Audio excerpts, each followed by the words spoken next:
दोस्तों, आज की सबसे पहली और बड़ी खबर। झारखंड के टेट पास सहायक अध्यापकों ने की सीएम आवास घेरने की कोशिश, 5 जनवरी तक धरना प्रदर्शन स्थगित। झारखंड के टेट पास सहायक अध्यापक पिछले 127 दिनों से राजभवन के समक्ष धरना प्रदर्शन कर रहे हैं।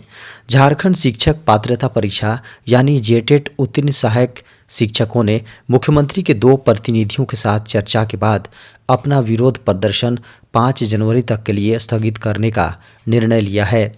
बता दें कि टेट पास सहायक अध्यापक संघर्ष मोर्चा के बैनर तले मंगलवार को शिक्षकों ने मुख्यमंत्री आवास का घेराव करने की कोशिश की, लेकिन उन्हें राजभवन के समीप ही रोक दिया गया।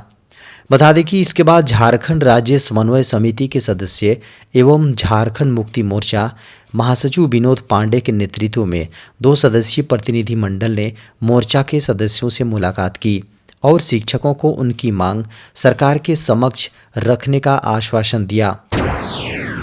बड़ी खबर खूंटी से। यहाँ क्रिसमस की रात नाबालिग आदिवासी छात्रा से सामूहिक दुष्कर्म। झारखंड के खूंटी से बड़ी खबर है।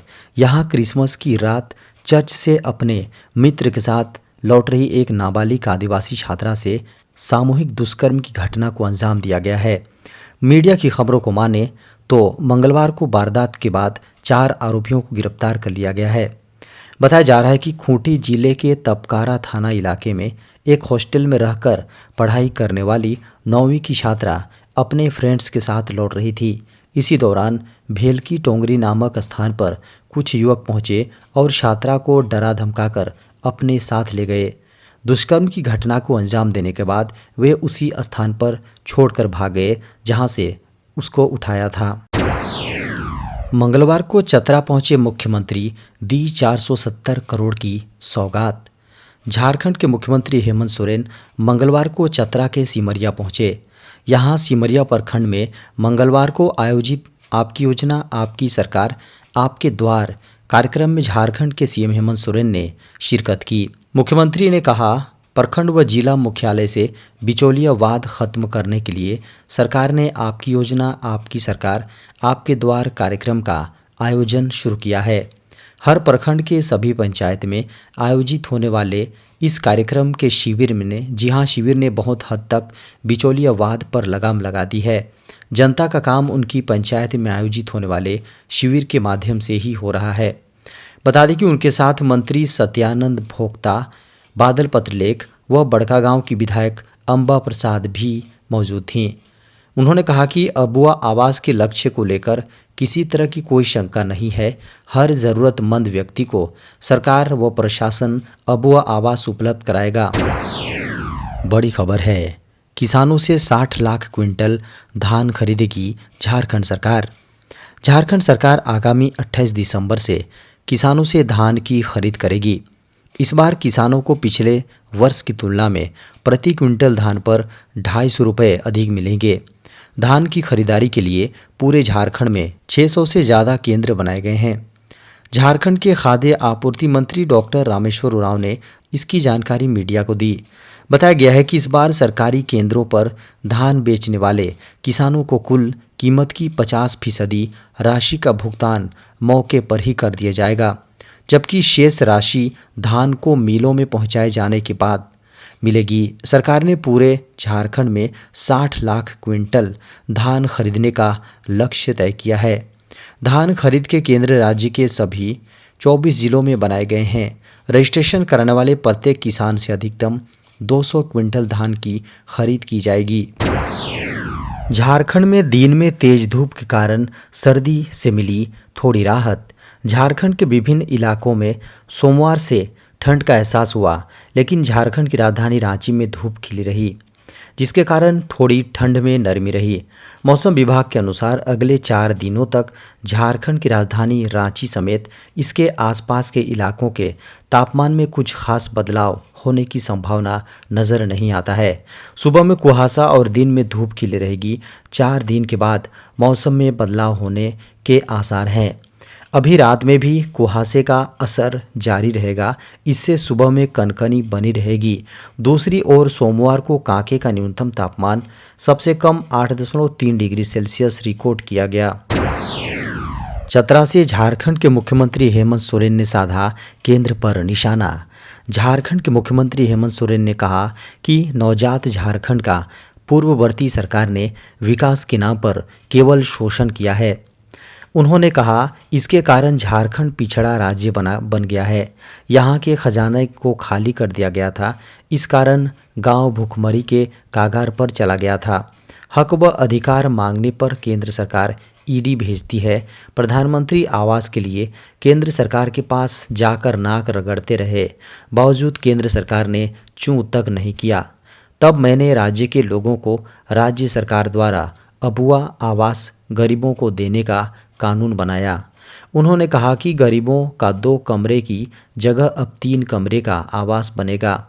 बहुत जल्द लाभुकों के बैंक अकाउंट में राशि भेजी जाएगी। राज्य में 8 लाख गरीब लोगों को आवास देना है। इसकी संख्या प्राप्त आवेदन के आधार पर बढ़ाई भी जाएगी।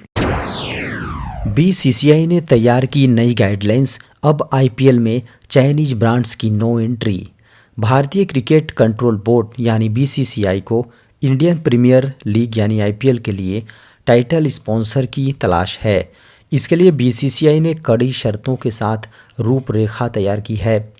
इस बार आईपीएल टाइटल स्पॉन्सर्स के लिए चाइनीज कंपनी या ब्रांड ऑक्शन का हिस्सा नहीं हो पाएंगे। चाइनीज ही नहीं बल्कि ऐसे देश जिसके साथ भारत के रिश्ते सहज नहीं हैं, उन देशों की कंपनी या ब्रांड आईपीएल टाइटल स्पॉन्सर नहीं बन पाएंगे। मीडिया की खबरों को माने तो आईपीएल टाइटल स्पॉन्सर्स के लिए रिजर्व प्राइस 360 करोड़ रुपए है। इसके अलावा betting, fantasy games, sports wear, alcohol उत्पादों और क्रिप्टो करेंसी से जुड़ी कंपनियां आईपीएल टाइटल स्पॉन्सर के लिए ऑक्शन का हिस्सा नहीं हो पाएंगे। पीएम मोदी ने कहा सिख गुरुओं ने सिखाया जीना।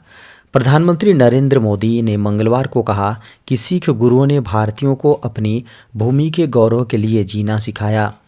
उन्होंने कहा कि गुरुओं के साथ ही देश को बेहतर व विकसित बनाने के लिए एक प्रेरणा के रूप में कार्य किया। गुरु गोविंद सिंह के 2 बेटों की शहादत की याद में आयोजित वीर बाल दिवस कार्यक्रम में मोदी ने कहा कि आज का भारत गुलामी की मानसिकता से बाहर निकल रहा है तो देश के प्रति दुनिया का भी नज़रिया बदला है। पीएम मोदी ने कहा कि जब तक हमने अपनी विरासत का सम्मान नहीं किया तब तक दुनिया ने भी हमारी विरासत को भाव नहीं दिया। आज जब हम अपनी विरासत पर गर्व कर रहे हैं तो दुनिया का भी नज़रिया बदला है। उन्होंने कहा कि उनकी सरकार के पास भारत के युवाओं के सपनों को पूरा करने के लिए एक स्पष्ट रोड मैप है। देश में कोविड-19 के मिले 412 नए मामले। कोविड के नए मामले भारत में बीते 24 घंटे में कोविड-19 के 412 नए मामले रिकॉर्ड किए गए और उपचाराधीन मरीजों की संख्या बढ़कर 4170 हो गई हैं। केंद्रीय स्वास्थ्य एवं परिवार कल्याण मंत्रालय की ओर से मंगलवार को सुबह 8 बजे तक अपडेट आंकड़ों के अनुसार देश में अब तक कोविड-19 के मामलों की कुल संख्या 4.50 करोड़ है। स्वास्थ्य मंत्रालय के अनुसार भारत में कोविड-19 सक्रिय मामलों की संख्या 4170 तक पहुंच गई है। दिल्ली में पिछले 24 घंटे में 3 मामले सामने आए हैं। दिल्ली में कोरोना के कुल 34 मामले एक्टिव हैं। वहीं केरल में सबसे ज़्यादा कोरोना के मामले मिल रहे हैं। केरल में कुल कोरोना के सक्रिय मामले 3096 हैं। पिछले 24 घंटों में 3 मौतें भी हुई हैं। बता दें कि संक्रमण से 3 लोगों की मौत होने के कारण इस महामारी से मरने वालों की संख्या बढ़कर 5,33,337 हो गई हैं। मंत्रालय के आंकड़ों के अनुसार बीते 24 घंटे में कर्नाटक में कोविड-19 से 3 मरीजों की मौत हुई है। स्वास्थ्य मंत्रालय की वेबसाइट के अनुसार इस बीमारी से रिकवर होने वाले लोगों की संख्या बढ़कर 4,44,72,153 हो गई हैं। पीएम मोदी के यूट्यूब चैनल के सब्सक्राइबर्स की संख्या 20 मिलियन हुई पार। देश के पीएम नरेंद्र मोदी के खाते में एक और उपलब्धि जुड़ गई है। प्रधानमंत्री के निजी यूट्यूब चैनल पर 20 मिलियन सब्सक्राइबर्स की संख्या पार कर चुकी हैं। 20 मिलियन सब्सक्राइबर्स वाले वह इकलौता नेता रिकॉर्ड बनाए हैं। 20 मिलियन सब्सक्राइबर्स वाले वह इकलौता नेता रिकॉर्ड बनाए हैं। भारत में किसी भी नेता के यूट्यूब पर इतने सब्सक्राइबर्स की संख्या नहीं है। दरअसल 2014 में प्रधानमंत्री बनने के बाद नरेंद्र मोदी ने डिजिटल इंडिया पर जोर देने के साथ सोशल मीडिया प्लेटफॉर्म्स का भरपूर उपयोग किया। अपने समर्थकों व देश की जनता से जुड़ने के लिए प्रधानमंत्री ट्विटर, यूट्यूब व फेसबुक सहित अन्य सभी सोशल मीडिया प्लेटफॉर्म्स का उपयोग करते हैं। पीएम का यूट्यूब चैनल नागरिकों को सरकार के कार्यों और नीतियों के बारे में सूचित रहने के लिए एक प्रत्यक्ष माध्यम के रूप में कार्य करता है। वीडियो और लाइव इंटरेक्शन के माध्यम से प्रधानमंत्री सरकार और लोगों के बीच की कनेक्ट रहने का काम करते हैं।